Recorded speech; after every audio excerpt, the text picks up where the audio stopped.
प्रिय साथियों, अभी हमारे समाज ने श्रद्धा, आस्था और अनुशासन के प्रतीक छठ महापर्व को पूर्ण भक्ति के साथ समापन किया है।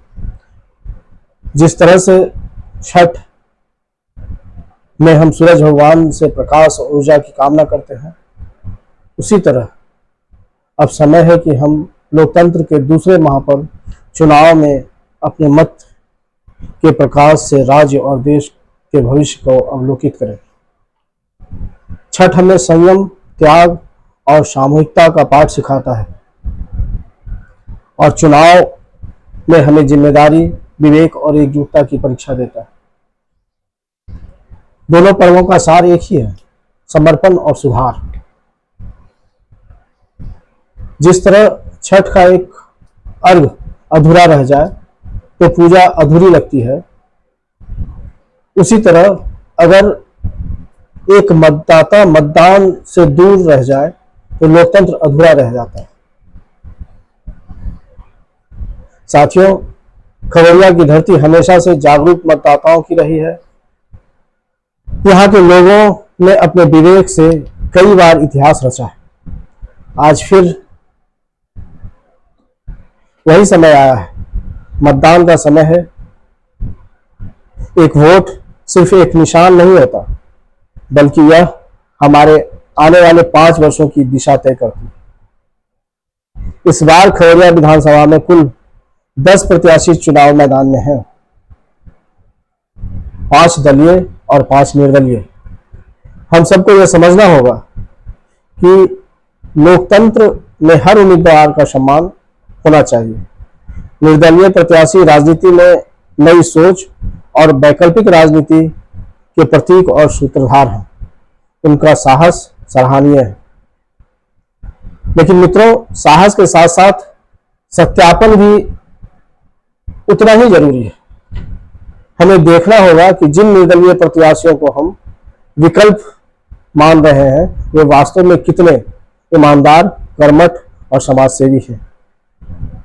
सोचिए, क्या वे हमारे आसपास के लोगों में एक विश्वसनीय व्यक्ति के रूप में जाने जाते हैं? क्या उन्होंने कभी समाज में चंदा धर्म के नाम पर, खेल के नाम पर या संस्था के नाम पर लिया है? अगर लिया है तो इसकी उपयोग सही तरीके से किया गया है या नहीं? अगर उन्होंने कभी आपसे आर्थिक लेन देन किया है तो क्या उन्होंने ईमानदारी से इसकी अदायगी साबित की है? और अगर वे पहले कभी जनप्रतिनिधि रहे हैं तो क्या कमीशन खोरी का कार्य किया है? अगर इन सवालों में से किसी का भी उत्तर ना या संदेह है तो ऐसे निर्दलीय प्रत्याशी पर भरोसा करना आपके वोट को विभाजित कर सकता है, और यह विभाजन अच्छे शासन की संभावना को कमजोर करता है। इसलिए क्षणिक लाभ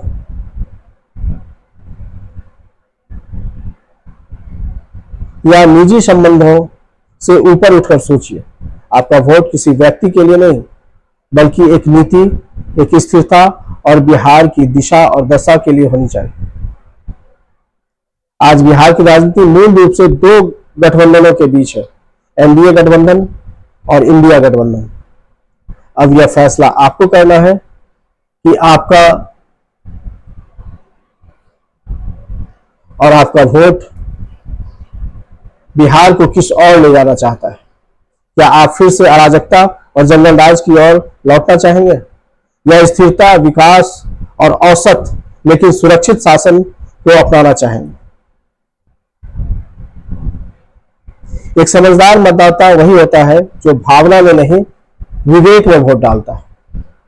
अगर हमने मतदान में समझ नहीं दिखाई तो बिहार को फिर से पीछे लौटने से कोई नहीं रोक पाएगा। तो आइए छठ महापर्व की पवित्रता को याद करते हुए लोकतंत्र को इस महापर्व में भी अपनी भागीदारी सुनिश्चित करें। हर बूथ से एक संदेश गूंजे, समझदारी से वोट दो, जिम्मेदारी से सरकार चुनो। याद रखिए, आपका एक वोट सिर्फ सरकार नहीं बनाता, बल्कि बिहार का भविष्य तय करता है। जय बिहार, जय लोकतंत्र।